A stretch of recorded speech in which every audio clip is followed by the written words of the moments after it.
quando se fala em receitas, o que é importante nós termos em consideração? Não é só a receita em si, não é? Eu sei que esta, se calhar, é das perguntas que mais nos fazem. Então, mas qual é a receita que eu devo fazer? Quais são os ingredientes? Quais são as quantidades? Qual é a preparação? Mas nós não nos podemos esquecer do seguinte, que é, quando estamos a pensar numa receita, seja ela qual for e em que estação for, no inverno, no verão, seja o que for, nós temos de ter em consideração duas coisas. A primeira, quantidade, doses, e a segunda, sazonalidade. Porquê as quantidades e porquê é que eu reforço tanto isto? Porque as recomendações vão diferir de pessoa para pessoa, devem ser individuais. Uma vez que todos nós temos necessidades energéticas diferentes, temos rotinas alimentares diferentes e até temos preferências alimentares diferentes. Ou seja, pode acontecer uma receita estar espetacular, mas há ali um ingrediente que tu não gostas e tens que alterar aquele ingrediente. E aquela receita resulta muito bem para ti se mudares aquele ingrediente em específico. Ok? Portanto, podemos fazer isso. Aliás, devemos fazer isso.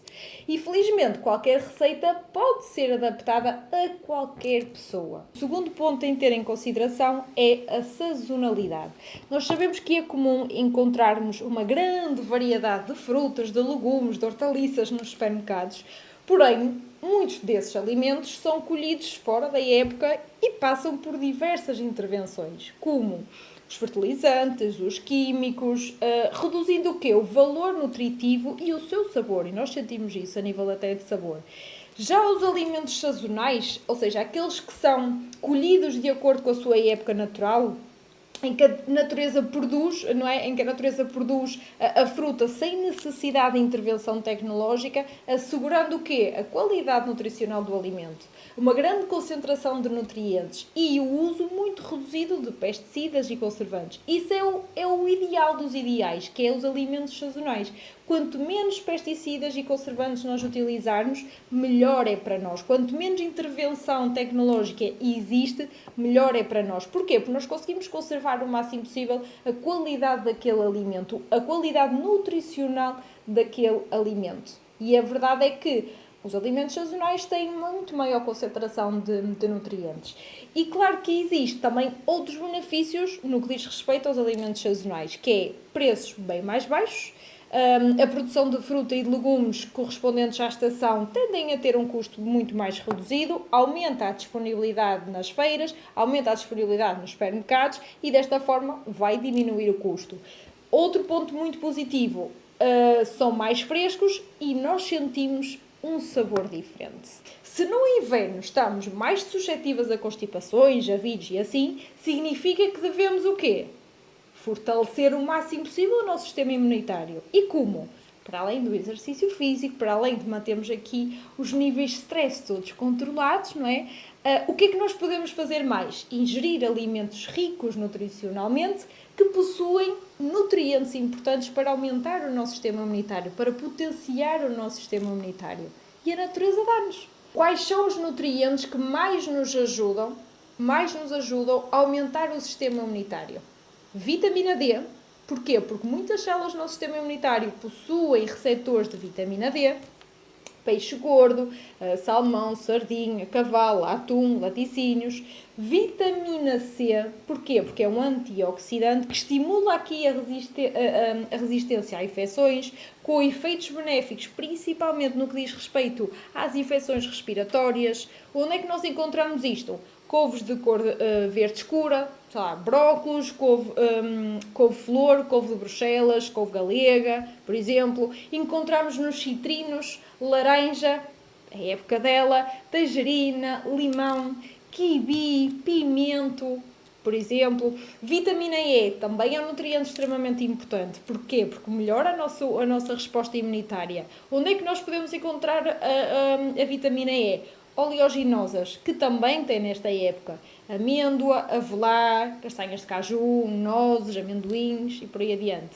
Azeite, por exemplo, também é uma vitamina E. Ômega 3 é outro nutriente que nos ajuda no sistema imunitário, ajuda-nos na absorção de cálcio, que fica normalmente comprometida quando há uma menor produção de vitamina D. Na estação mais fria, devido a quê? Uma menor exposição do sol. Ou seja, a ômega 3 também nos vai ajudar aqui, porque efetivamente a produção de vitamina D pode estar um bocadinho comprometida porque não passamos tanto tempo ao sol, porque está frio, está chuva, e a ômega 3 vai nos ajudar a absorver aqui o cálcio quando fica comprometida aqui a produção da vitamina D. Mais uma vez, o peixinho gordo, salmão, sardinha, cavalo, atum, também as oleaginosas. Portanto, todos estes nutrientes, tudo aquilo que a natureza nos dá, batem certo. E isto é que é interessante, batem mesmo certo. Ou seja, a natureza e o ser humano estão sempre ligados, interligados. A natureza, nesta época, dá os alimentos que nós mais precisamos para aumentar o nosso sistema imunitário. Vitamina C, alimentos ricos em vitamina E. A nível de legumes, quais são os legumes desta época? Ok, laranja, couve, grelos, isso mesmo. Mais legumes, meninas. Agrião, abóbora, alface, beterraba, brócolos, couve de Bruxelas, couve lombarda, couve portuguesa. O que há no Natal? Repolho, rúcula, espinafres, isso mesmo, nabiça, nabos, grelos, por aí adiante. Ok? Fruta, já falaram? Laranja, kiwi, tangerina, limão, pode ser utilizado em várias receitas, maçã, pera, ananás dos Açores, bananinha da Madeira, por acaso costuma existir quase aqui o ano inteiro, kiwi, não sei se já falei, kiwi, tangerina, não sei se já falei, frutos secos, amêndoa, avelã, nozes, pinhão. Então, ok, nós já sabemos quais são os alimentos que existem nesta estação do ano. Agora, o que é que nós temos que pensar? Nós vamos pensar em 10 receitas. 5 receitas principais e 5 receitas intercalares. Utilizando o quê? Os alimentos desta época. Vamos começar então pelas refeições principais. Primeira receita, pimento recheado. E eu vou-vos dizer agora os ingredientes. Ovo, mais 40 gramas de queijo ralado. Depois, a nível de dose de gordura, uma dose, neste caso eu optei por azeitonas, e os micronutrientes eu optei por 2, sendo que só um deles é que é sazonal desta época do inverno, que é, temos o tomate e o pimento. Como é que nós devemos fazer a nível de preparação? Corta o pimento, o topo do pimento, não é? Retira ali as sementes e limpa o interior do pimento.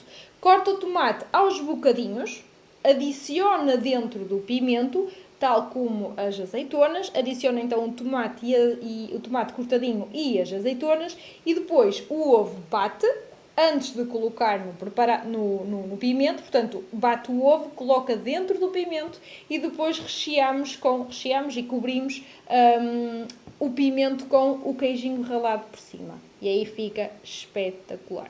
Vai ao forno 45 minutos, meia hora, depois depende também do gosto de cada um e fica uma refeição espetacular.